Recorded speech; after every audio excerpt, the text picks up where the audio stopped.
Vocês me ouvem, gente? Então tá bom. Bom, o título é grande, não vou repetir. Eu sou doutoranda pela UMESP. Meu doutorado é financiado pela Bolsa Taxa da CAPES, isso é importante afirmar, enfatizar. E eu sou parte do Instituto Pramana, assim como nossos colegas aqui. E vamos lá para a apresentação. Muito bem. Primeiro, eu vou falar para vocês um pouco da importância do Sutra do Coração, da Perfeição de Sabedoria, o famoso Sutra do Coração. Ele é uma das escrituras mais recitadas no budismo Mahayana, que é esse budismo que está mais para o norte, né? China, Japão, Coreia e assim por diante. E esse sutra ele é como se fosse um resumo dos pontos principais de outros sutras maiores da chamada Perfeição de Sabedoria, de 8.000 linhas, 25, 100.000 linhas e assim por diante. Existiu uma pesquisa relativamente recente da Jean Nattier, apresentando uma hipótese de que esse sutra, na verdade, teria sido um escrito apócrifo chinês, datado do século VIII. E muita gente ainda, inclusive um dos autores que eu usei bastante na minha pesquisa, ele cita muito, ele vai a partir dessa tese da Jean Nattier, mas, na verdade, no Ocidente, a resposta da China ficou um pouco abafada, porque a gente não tem muito acesso aos escritos chineses, digamos assim, mas um certo autor apresentou pontos contra essa teoria, dizendo que, assim, apesar de ele ter o nome Sutra, ele foi chamado Sutra depois de um tempo, na verdade ele é uma outra categoria textual chamada Dharani, ele é um resumo para fins mnemônicos, então você não pode dizer que ele é um texto apócrifo, ele é um resumo dos outros sutras, né, da Prajnaparamita. Então, ele tem mais ou menos essa datação. Então, o fato dele se chamar o Sutra do Coração é porque ele é, digamos assim, a essência, os pontos principais. Engraçado que aqui não está batendo com ali, mas tudo bem. Eu acho que ele deu uma travadinha. Acho que, na verdade, é porque você está mexendo não no...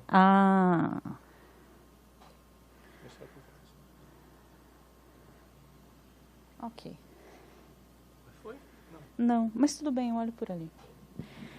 Então, o Sutra do Coração ele vai ter dois tipos. Você tem um texto mais curto e um texto mais longo. O mais curto ele é mais comum no leste asiático, ele é o mais fácil de se encontrar. É muito difícil, às vezes, você encontrar a versão longa, que ela é mais comum nos países da região dos Himalaias, Tibete, Nepal, Mongólia, a Rússia também. Mas você tem mais de uma versão de ambos os textos. Muito obrigada. E eu não vou ler tudo isso no slide, é só para vocês terem noção.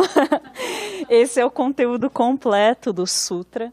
E essa parte aí do meio, em preto, e aquela primeira frase em azul, é a versão curta do texto. E a versão longa inclui essa introdução em vermelho e essa parte no final. Só para vocês terem uma noção do tamanho da coisa, ele é curtinho mesmo. E essa é a...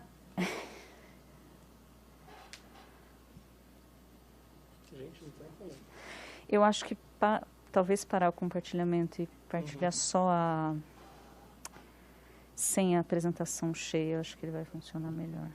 Mas vamos... acho que aqui que está a confusão.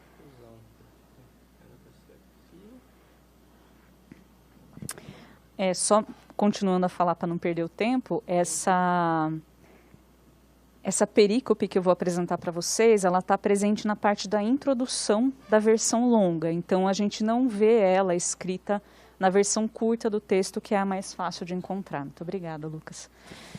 Essa parte eu vou ler para vocês, que ela é curtinha. Então, pelo poder de Buda, o venerável Shariputra perguntou ao Bodhisattva, ao Mahasattva, o superior Avalokiteshvara, como deve fazer qualquer filho ou filha da linhagem que desejar treinar a profunda perfeição de sabedoria? Assim ele falou, e o Bodhisattva, o Mahasattva, o superior Avalokiteshvara, respondeu ao venerável Shariputra. Shariputra, qualquer filho ou filha da linhagem que desejar praticar a profunda perfeição de sabedoria, deve observar do seguinte modo. Eles devem observar corretamente que aqueles 5 agregados também são vazios de existência inerente. Aí começa o restante do sutra. Para quem não tem noção, só uma breve explicação, você tem o venerável, o monge Shariputra, perguntando ao Bodhisattva Avalokiteshvara, e Bodhisattva seria alguém que já atingiu um certo nível de treinamento, ele está treinando para se tornar um Buda. Ele está perguntando como treinar a perfeição de sabedoria. E o Avalokiteshvara vai responder a respeito de desenvolver essa compreensão de que aquilo que nos forma é vazio de existência inerente, nós não temos uma essência fixa e assim por diante. E nós vemos que existe uma certa linguagem inclusiva aí, qualquer filho ou filha da linhagem, né? A questão é que essa linguagem inclusiva ela não está presente na pergunta do Shariputra em todas as versões. Aqui é uma análise de 6 diferentes versões.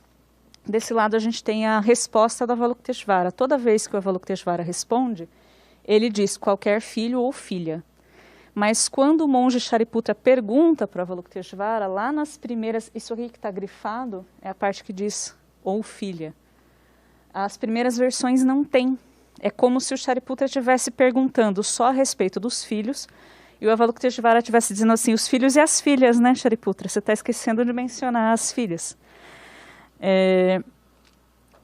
Inclusive, tem uma menção disso, uma das traduções que um autor fez, ele escolheu traduzir do tibetano uma dessas versões que não tem na pergunta da Shariputra, ele explica assim, isso o professor Plínio tinha me ensinado lá em 2009, eu acho, que nos sutras mais da tradição Theravada e assim por diante, do early Buddhism, o Shariputra ele é sempre representado como o sábio dos sábios, ele é o discípulo mais inteligente, o que realizou várias coisas.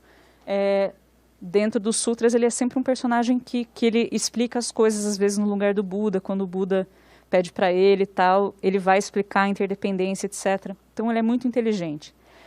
Nos Sutras Mahayana, várias vezes ele é representado como menos inteligente que os Bodhisattvas, ou fazendo perguntas para os Bodhisattvas, ou tomando alguma espécie de bronca dos Bodhisattvas, que era uma espécie de maneira para, na literatura, representar o veículo dos ouvintes, representado pelo Shariputra, o Shravakayana, e os Bodhisattvas, no caso Avalokiteshvara, representando o Bodhisattvayana, a tradição Mahayana.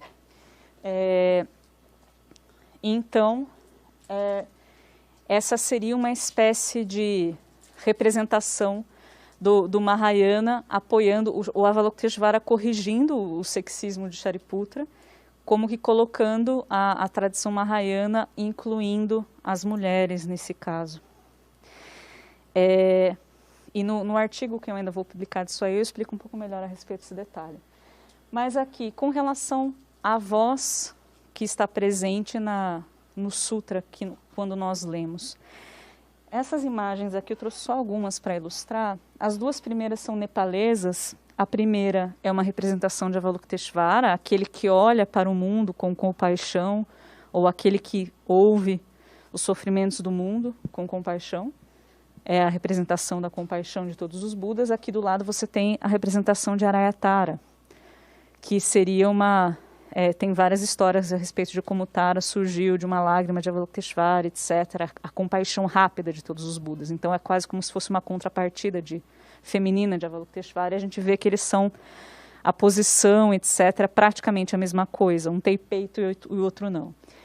Quando as representações de Avalokiteshvara vão para a China, elas vão ficando cada vez mais andrógenas, e tem uma questão de um sutra, se não me engano, o próprio Sutra do Lótus, vai falar a respeito das muitas formas de Avalokiteshvara para beneficiar os seres de diversas maneiras, e isso inclui formas femininas. Então, por isso ele vai ganhando certas formas mais andrógenas para você poder pensar tanto homem quanto mulher, até que em determinado século, desculpa, eu não me lembro agora qual século ele vai assumindo uma forma definitivamente feminina, que é a forma de Guanyin.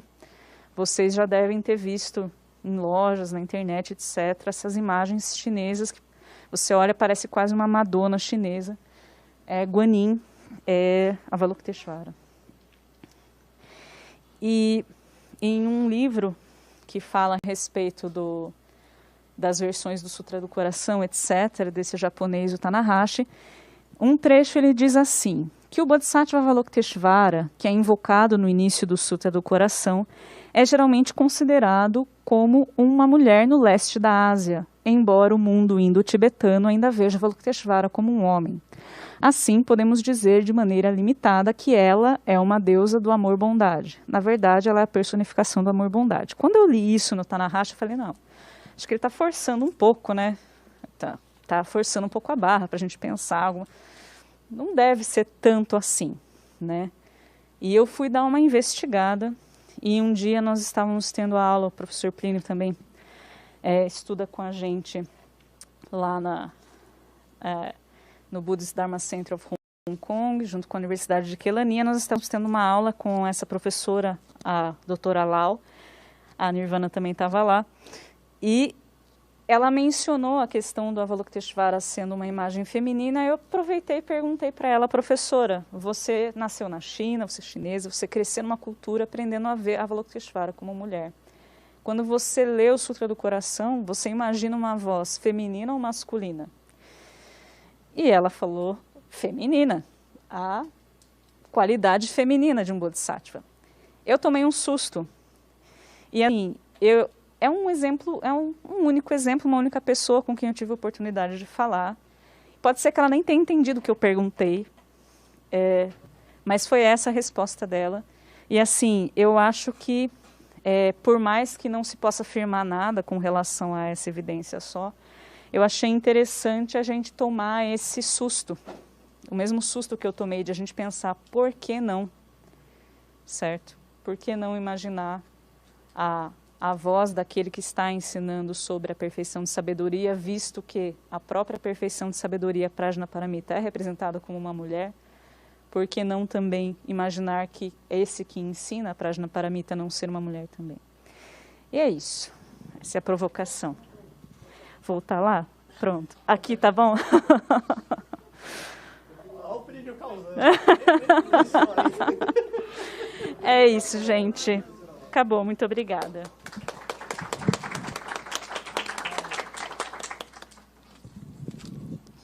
Muito obrigado, Stella, pela sua excelente apresentação.